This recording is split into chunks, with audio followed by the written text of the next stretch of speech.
Hi everyone, I'm Dr. Mahbouba Hashemi. And I'm Dr. Matthew Caviola. Today we're coming to you from Conscious Human Medicine, our naturopathic medical clinic in Santa Monica, California. Yes, and we are wanting to talk to you about an anti-inflammatory diet. However, before talking about what an anti-inflammatory diet is, we want to talk to you a little bit about why is it so important to perhaps follow an anti-inflammatory diet. And we've actually touched upon these topics in our previous videos, so if you haven't seen them, please go back, watch them, like them, give us feedback. But we want to still give you a bit of summary. So let's talk about longevity, because that's kind of where we got started. We all want it. Most of us, when we think about longevity, yes, I do as well. Most of us, when we think about the concept of longevity, we think about having more days, so extending our life, which we refer to as lifespan. But the component that's missing, but it's extremely important as lifespan, is your health span. So the quality of your life, meaning whatever, however much we're extending our lives, we want it to be good quality days. We want to feel alive. We want to feel vibrant. So that's your health span. And unless and until those two components are being addressed, sometimes extending life means extending suffering, because we're sick, we're burdened on our families or loved ones' lives and whatnot. So that's health span and lifespan in summary. Now, what can curtail or what can maybe be an obstacle to that is chronic disease. And there's no shortage of that in our modern, in our lives these days. What is chronic disease? Chronic disease are basically set of diseases that come about as mainly a result of our lifestyle, which the good news in that is we actually have a say over it. By changing our lifestyle, we can actually either treat or reverse or prevent chronic disease. And just a quick few examples, what is chronic disease or what are chronic diseases? So heart disease, high blood pressure, diabetes, cancers, autoimmune diseases, pains and aches, fatigue. So any of these things that we see around or we might ourselves be experiencing or about to experience, these are kind of under that umbrella of chronic disease. And at the root of chronic disease often is inflammation. Inflammation. Yes. And that's a big buzzword nowadays. Everybody, I think at some point in time, hopefully now has heard about the word inflammation. And inflammation really it's a fire inside your body, right? And your immune system has become dysregulated, and there's a fire, and now you're having symptoms, basically. Things like, as you already mentioned, fatigue and aches and pains and things of that nature are warning signs from your body to say, hey, something's going on internally, right? Your immune system is off, and these are the precursors to chronic disease. So by listening to these signals ahead of time, you can pay attention and hopefully prevent chronic disease. What we really want to focus on today, as you mentioned earlier, is an anti-inflammatory diet. The name kind of says it all. So what can we do from a preventative standpoint to prevent inflammation or to reduce inflammation in the body? There's nobody out there nowadays that does not have some degree of inflammation in your body. If you don't, you're perfect. Congratulations. No, but seriously, everybody has some degree of inflammation. Yeah, exactly. You're good.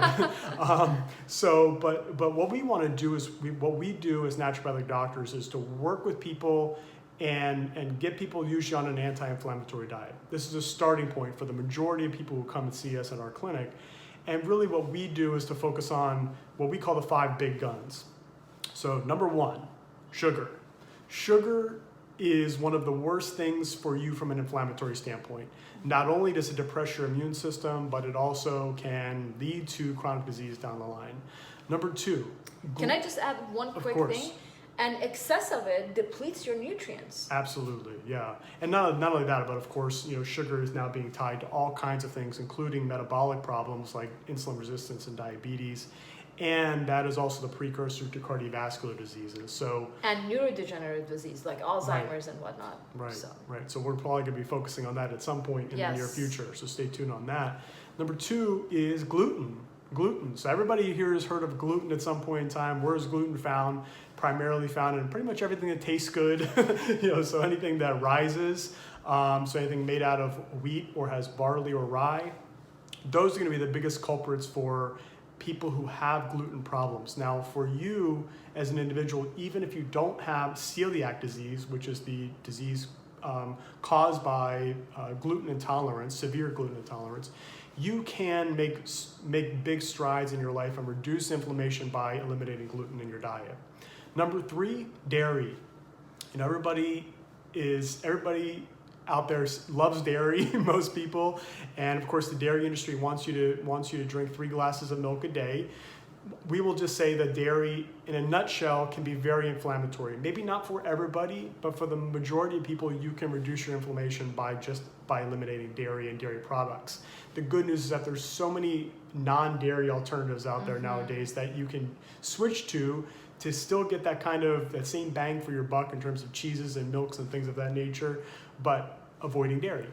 And worst of the worst in that category is the commercial. Yes. Homogenized and pasteurized, milks and things of that nature. Yes, and absolutely. dairy, that is basically a result of that. Yes. Yeah. Yes. Number 4 is corn.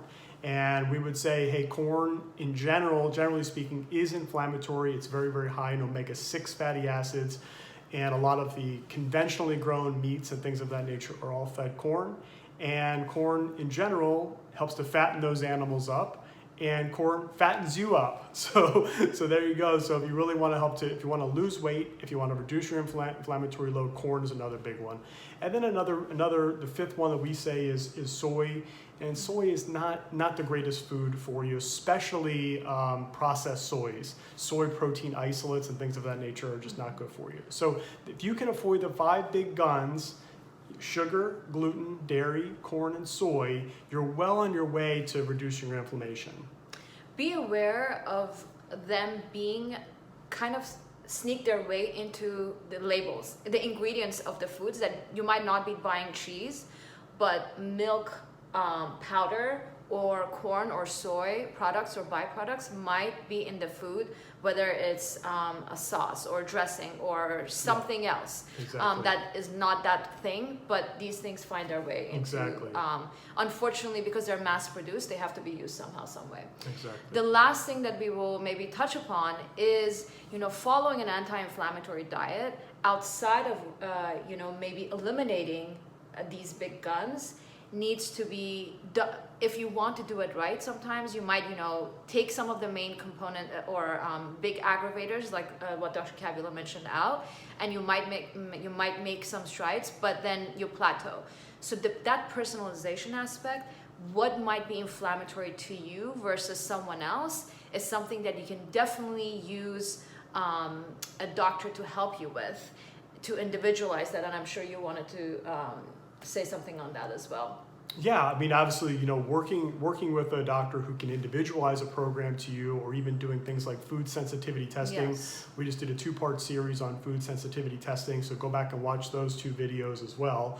And it can really help to pinpoint specific foods that you're reacting to, individualizing a diet to you. Yes, starting off with the 5 big guns, as we mentioned earlier, but also there may be some things that are sprinkled in there that you might be reacting to as well that could be causing your own individualized inflammatory problems. Mm-hmm. So that's what we have for you today, and hopefully you enjoyed this video on an anti-inflammatory diet. We hope that it's something you can incorporate into your life today, starting today, and hopefully this will help to make strides in terms of helping you with your overall health. Yes, and now please go subscribe if you haven't to our channel, and let us know what you want to hear from us. And please share this video. If there's anyone out there that you think could benefit from this video, please share the video as well. Absolutely. Thank you for so listening. much.